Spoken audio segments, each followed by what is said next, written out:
Hey guys, what's up? Another day, another time. So today we're going to be making the quickest cheesecake ever, and you can make this in any flavour you like.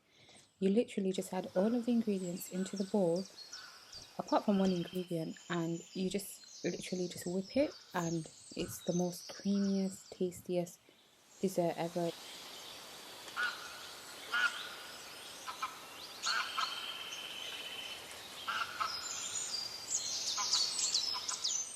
If you're using a hand mixer, then you want to be on, I would say, a medium speed, because your bowl is much shallower and you don't want all the ingredients to fly around everywhere.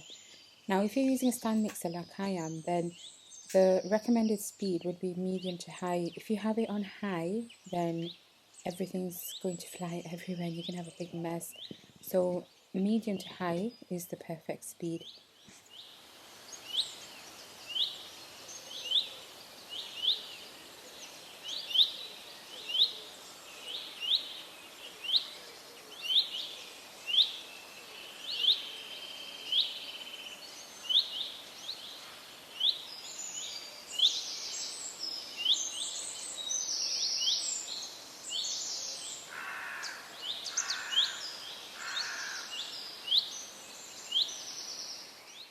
Once it's whipped and you think the consistency is right, the last thing you need to do is take your spatula and scrape the whole bowl down, because what happens is it doesn't get fully mixed, because the ingredients can get stuck at the bottom of the bowl and around the bowl because the whisk can't reach everywhere, and that's why you need to make sure to do that so everything's combined well.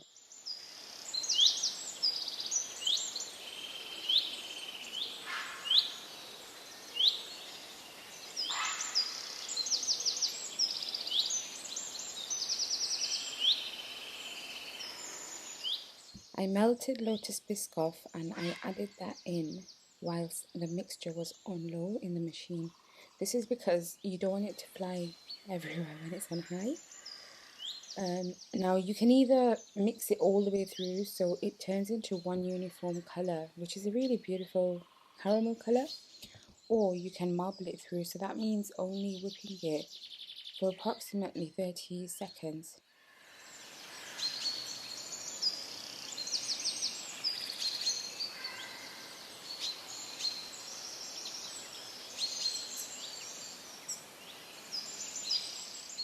Notice how the cheesecake mixture has thickened after it's been whipped for the 2 minutes. Just look how, soft and fluffy it looks, and honestly the taste is amazing. Now when you put it in the fridge, it does thicken. If that's for 30 minutes or overnight, it will definitely thicken, so keep that in mind. You don't want to make it too thick, you want it to be nice and soft.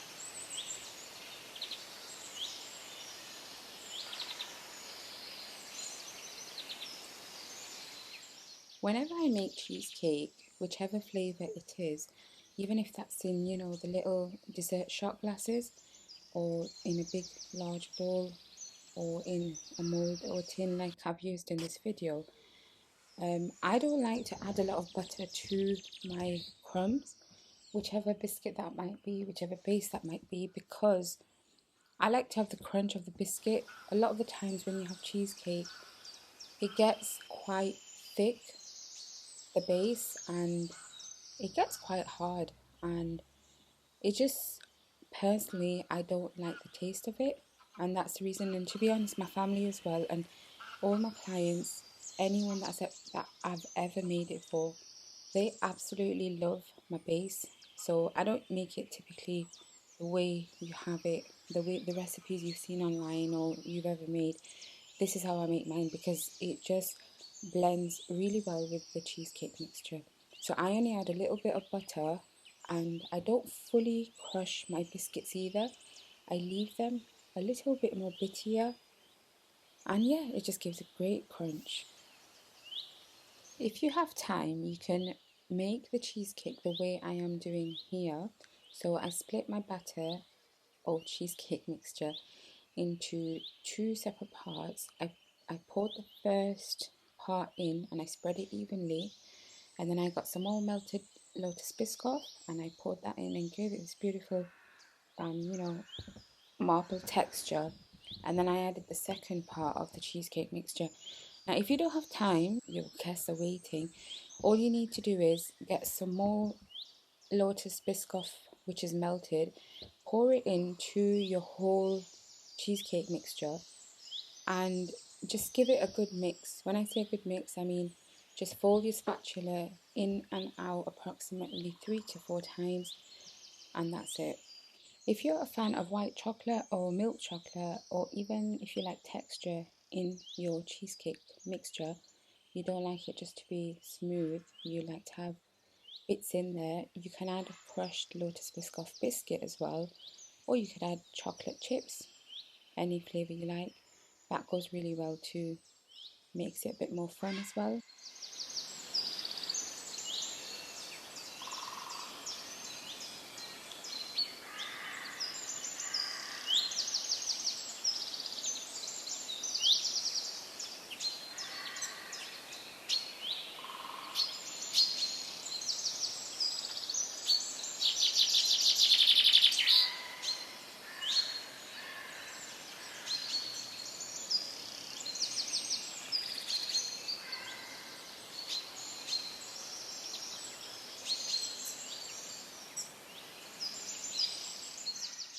This technique is so much fun to do. So you pour some more Lotus Biscoff that's melted, and you can either use your palette knife, you can use a toothpick, or you can use a knife.